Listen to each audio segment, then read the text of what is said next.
नाही, साधारणतः एक विधेयक आणलं मी आपल्या राज्यामध्ये अंदाजे 1,35,000 कोटीची दारू पिल्या जाते.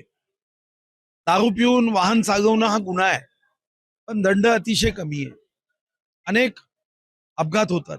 आपल्यालाही माहिती आहे की ड्रंक अँड ड्राईव्ह या केसेस, काही तर मोठ्या लोकांनी सुद्धा रात्री दारू पिऊन फुटपाथवर झोपलेल्या गरिबांना चिरडून टाकलं. आणि म्हणून मी अशासकीय विधेयक आणलं की 35,000 कोटीचं आपलं उत्पादन शुल्काचं उत्पन्न आहे. हे दारू पिणाऱ्यांकडून 35,000 कोटी राज्याच्या तिजोरीत येतात. तर जेव्हा एखाद्या अपघातामध्ये दारू पिऊन वाहन चालवणारा दारू पिऊन असेल, ही सरकारची जबाबदारी आहे. मृत्यू झाला तर त्याच्या कुटुंबाला 50 लक्ष रुपयाची मदत केली पाहिजे, आणि जखमी झाला तर 10 लक्ष रुपयाची मदत केली पाहिजे.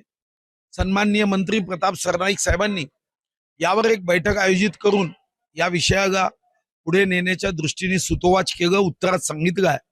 तर आता धीरे धीरे आपण पुढे जाऊ.